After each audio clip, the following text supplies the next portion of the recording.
Good evening, my dear students. How are you? Have you understood the first part of this lesson? Are you comfortable? You are very clever. I understood. You understood very well. Right, come to the point.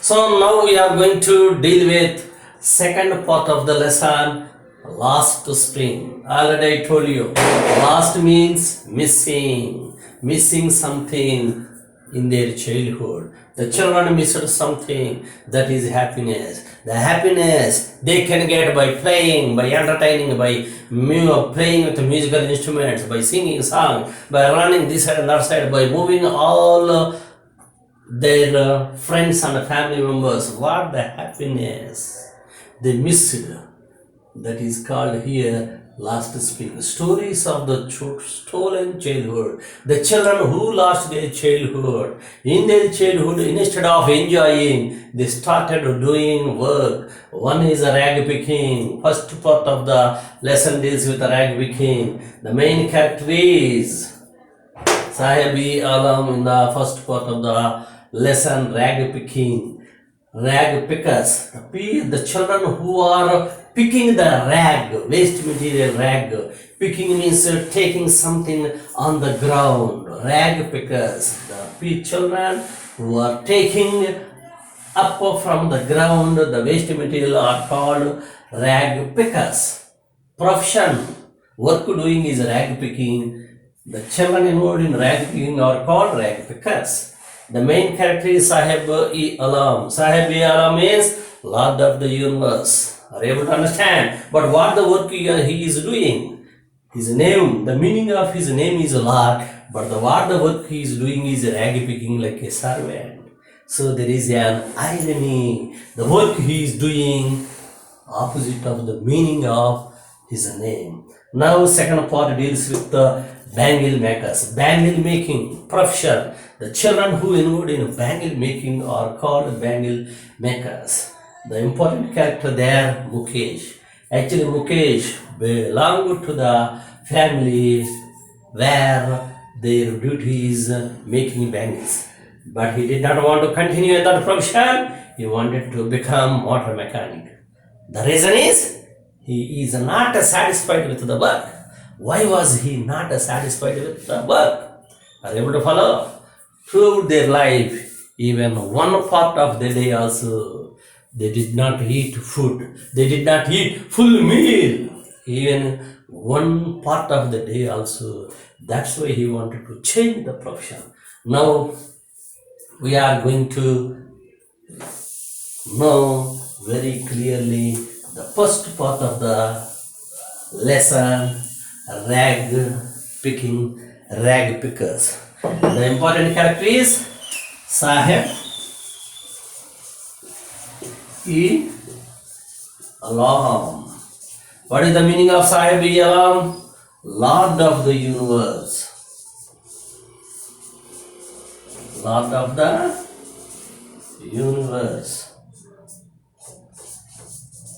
What the work he is doing? Rag picking. Rag means waste material. Now come to the point. Aneesh Jung, while she was moving in the parts of Delhi, near the Delhi, some slum, she found some hut in the slum area near Delhi. So we are dealing with the people living in a Seemapuri near Delhi. So rag pickers are living near Delhi in the slum called Seemapuri.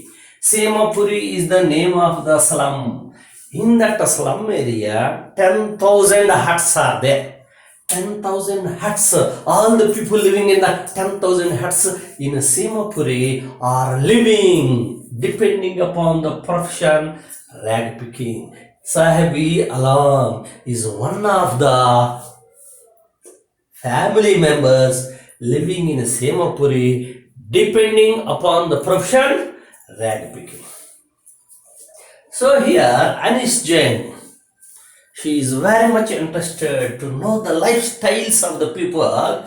She was moving in the Seemapuri. She found so many children who are moving like a group of birds. How birds morning by chirping, how they are moving in a crowd. In the same manner, the children of Seemapuri, so many children, by hanging plastic bags on their shoulders, they are moving on barefoot.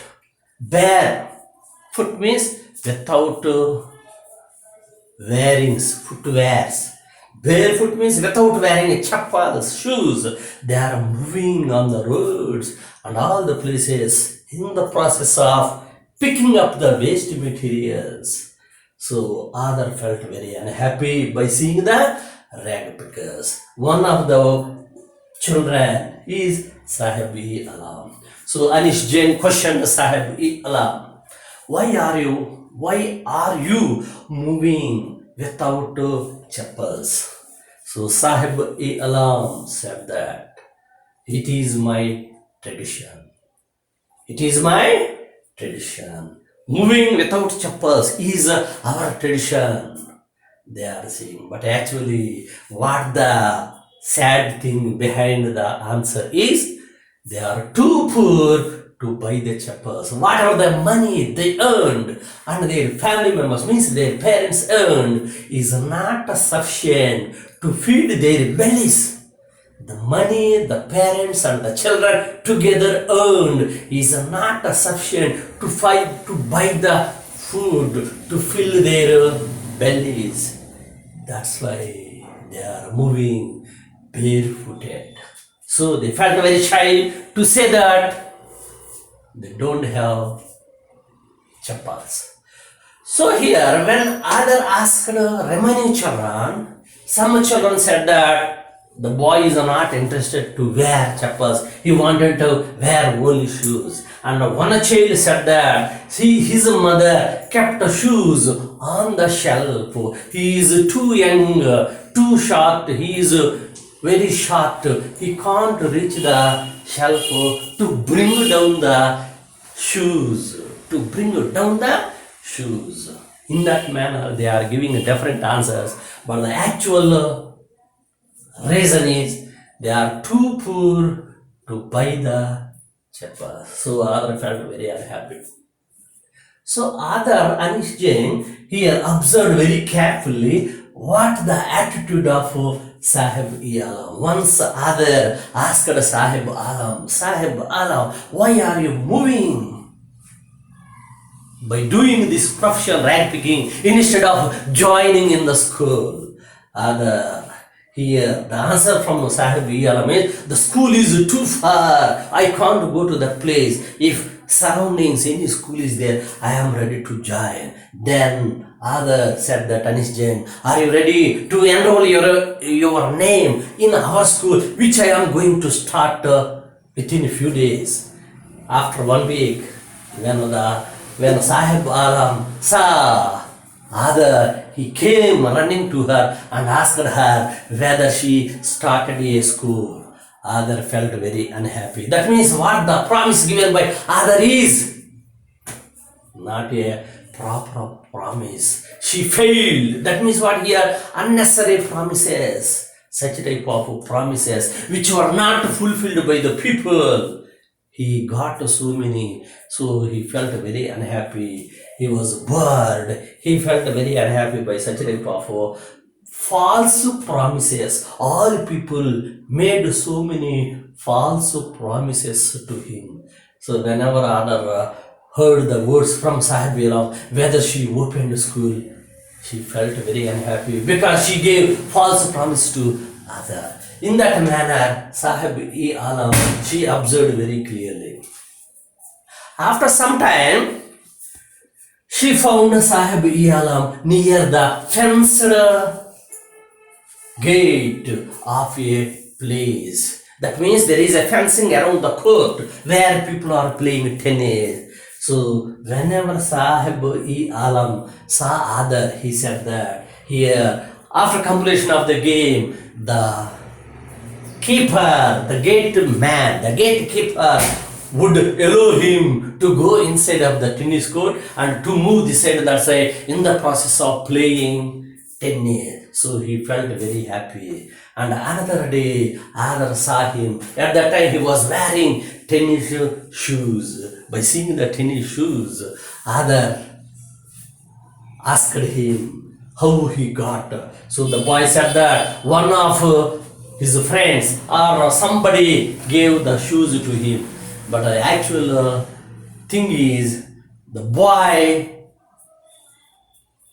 who had those shoes, one of the shoes had a hole in the heel. So the boy threw away those shoes because of the small hole in one of the shoes.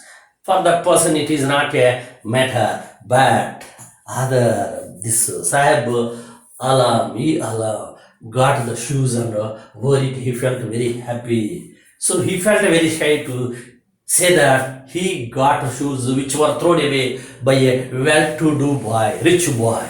And in that manner here, they were very fair. They did not want to show their unhappiness and poverty to others. In that way, they are living their life very happily. Actually, they are facing so many problems. Even one person also, out of 10,000 family members, one day also, they never ate full meals. Actually, these people who are living, 10,000 people who are living in Seemapuri, actually they are natives of Bangladesh. They came from Bangladesh. They are called refugees. Refugees means the people who migrated from one place to other place in search of their livelihood. Actually, they belong to Bangladesh. There, here they have land. In that land, here they are growing crops. But because of the storms, the crops or their house are washed away by the floods of the storms. That's why they were not able to get any food by the lands. As the lands are not productive, they migrated from Bangladesh to India and they came to Seemapuri. There they settled in Seemapuri. There they got, they don't have any identification card, but they got their water card. They lived in a place. There they are squatters. Squatters means what? The people without having any right occupying the land and staying there. So they got water cards. Here you see political leaders managed to give them cards because at the time of election they wanted to get their votes, but they did not get any other identification cards except water card. So the pitiable condition of the people. So here rag picking means gathering, collecting unnecessary things which were thrown by the people in the dustbin and later they were thrown into the dump yard. At that time here, when they were scrounging is nothing but searching for, looking for. When they were scrounging garbage, for rag picking, that means valuable articles for them in the dustbin. When they were scrounging for rags, that process of rag picking, sometimes they used to get 1 rupee note and a 10 rupee note. 1 rupee note and 10 rupee note is so much to the children. They felt very happy by getting that one. But for parents, it is the matter of livelihood. Rag picking is a process by which they are getting their livelihood. In that way they are surviving. But to the children, rag picking is wrapped with so many wonders because they are getting 1 rupee, 10 rupee, sometimes they are getting coins also. That's why they felt very happy. It is rag picking is the process wrapped with so many wonders. But for parents, it is the profession. It is simply a matter of livelihood. By getting the rag, by picking the rags, they are selling to others and earning some money by which they are feeding their bellies. That's why the meaning of the rag picking is different to the children and very other meaning is given to parents. That means the thinking of thinking of parents and children are different about rag picking. Now here, in the process of rag picking, the children, for example, here Sahib might have not got much money. That's why here one day when other saw Sahib he was carrying a canister, a can in his hand and moving there. So at that time when other asked him what is the situation, he said that I am working in a tea stall. Every month I am getting 800 rupees and food and remaining things. So he said like that, he changed his profession. But there is no happiness in his face. He is not a owner. He is not a owner to his profession. Simply he is a servant working under the control of that tea stall owner. There is no happiness in his face. Previously here, he is a owner to his life. Happily he is moving by carrying the plastic bag on his shoulders. But now he is working there. In this way here, other explained the pitiable conditions of the unhappiness of rag pickers who are earning money by picking the rags, and even they can't eat food full of their bellies. In that way here, other in a pitiable manner explain the lifestyle of the rag picker with the idea that the well-to-do people, the government and the educators will help the rag pickers. In that way she wanted to bring equality in the society. That is the main criteria, main idea of Aneesh Jung. My dear children, in this video we got the information about rag pickers with the main character Sahib Alam. So have you understood? I think revise and be careful and do your activities properly. Take care of your health. Thank you one and all.